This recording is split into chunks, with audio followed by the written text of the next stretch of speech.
Hi everyone, I hope you're having a great day. So for the first topic in Module 2 is it's all about the advanced evaluation techniques, cross-validation, and the confusion matrix analysis. So this is very important, especially in our next laboratory exercises.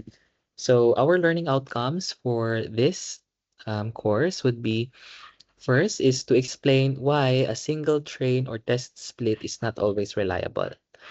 Describe k-fold cross-validation and its variants, construct and interpret confusion matrices, calculate and analyze metrics, such as the accuracy, precision, recall, and F1 score, and evaluate trade-offs using CV, both the CV and computer vision and confusion matrix together, or cross-validation rather, and confusion matrix together. So first of all, why do we need to have a advanced evaluation? So previously in our lesson, we have already talked about the metrics, right? The four important evaluation metrics. But we still need to evaluate further because ang isang train o test split may give unstable results. So that is why when we train, for example, we train it using 10 epochs.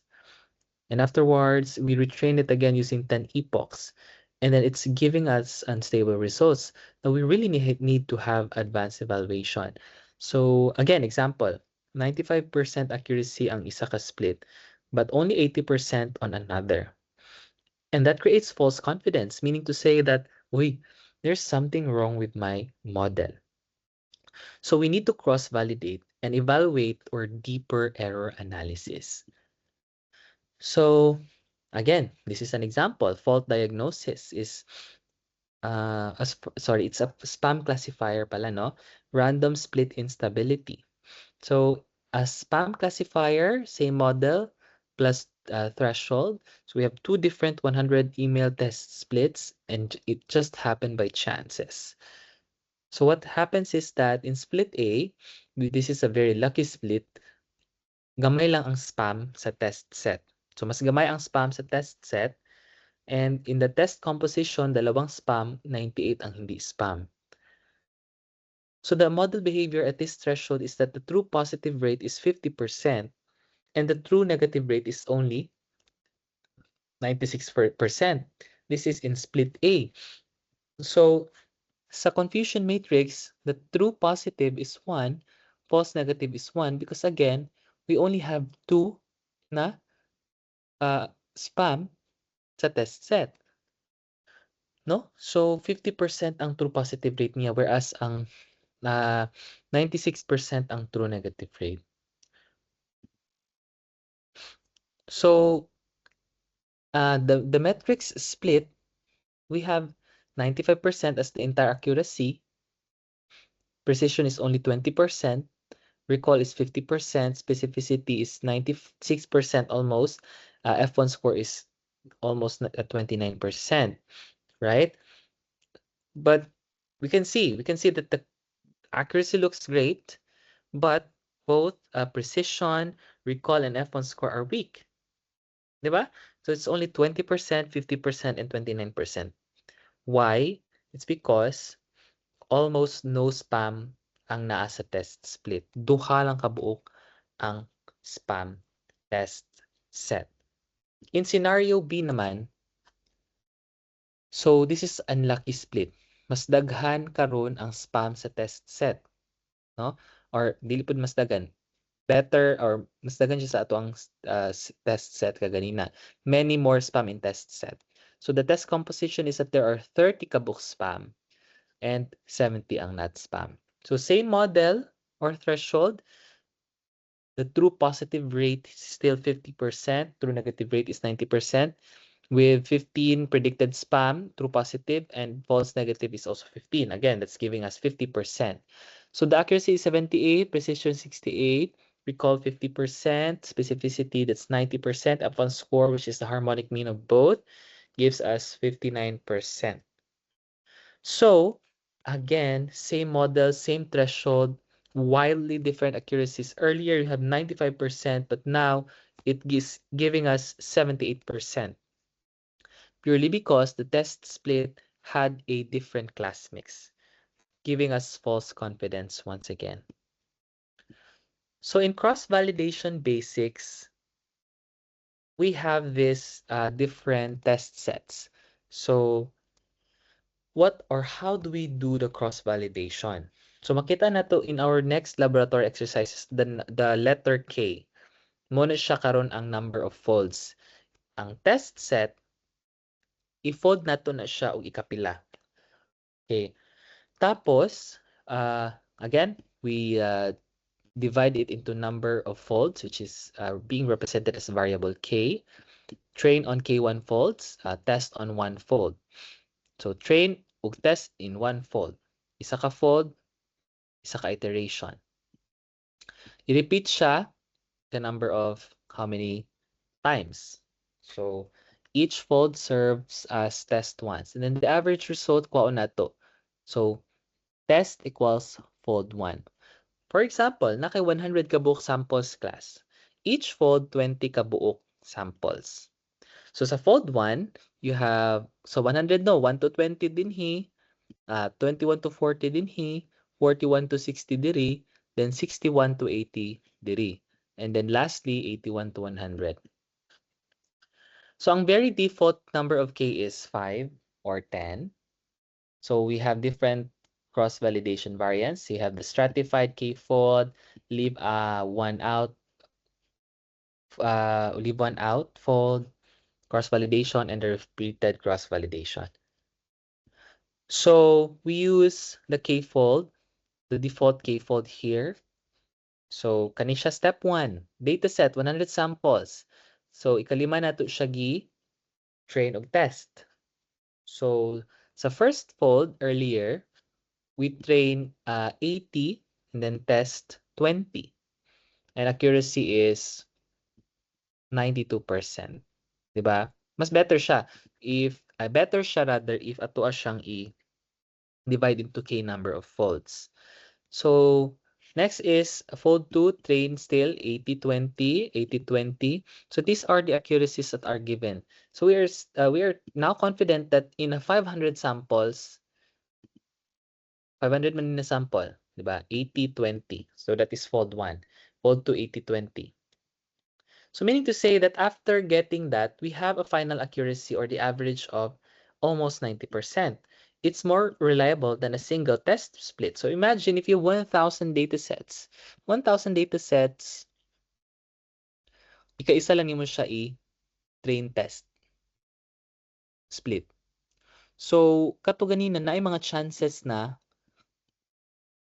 unlucky ang imuhang train test split. Whereas if we do the cross-validation techniques, makuha na to ang ang average of the accuracy in each folds, again, it's more reliable and more advantages, right? So what are its advantages? One is the efficient use of data. Next is the reliable and generalizable performance estimate, and it detects if overfitting more effectively. Ang limitation lang niya is higher computation cost because you would train it the k number of times. So not always needed for very large data sets.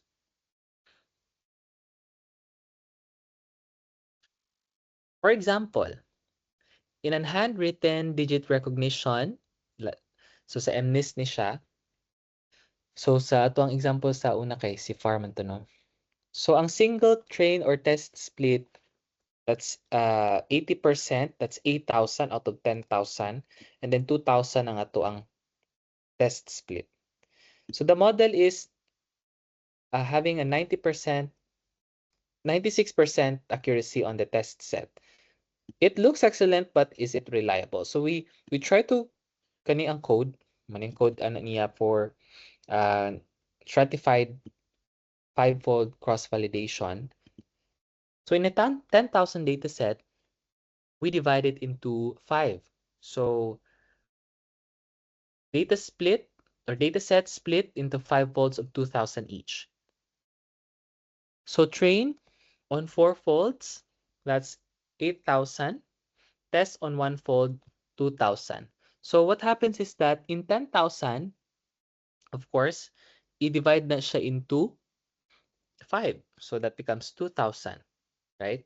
So 2,000 sa fold 1, 2,000 sa fold 2, 2,000, 2,000, 2,000, 2,000, 2,000. That's 10,000. So, unsa man na siya? 8,000 divided by 5, that's, hold on, 1,600 each. Ang ato ang train set. 1,600 ang trade, 400 ang test, 1,600. And then, here are the pre-fold accuracy results. And then the average accuracy is 93.4%. And take a look at the deviation, it's only 2.3%. The cross-validation reveals variability. The real accuracy is lower. So 96% ang atong accuracy is using one test split. But when we try to like divide it into 5-fold cross-validation, we achieve 93.4%. This is more reliable than having one test split. So if we try to plot it in a confusion matrix, each kani siya si fold 1 or fold 4 ni siya, no? So si fold 4 having 90% accuracy. So predicted, pila tong predicted na correct, pila tong predicted na digit na incorrect. So this is in fold 4, no? Sa 2,000 ka images. So per fold, mo ni siya ang accuracy per fold. Sa fold 1, 96, 95, 94, 94.5. And this will be shown actually directly sa Python na ninyo na program.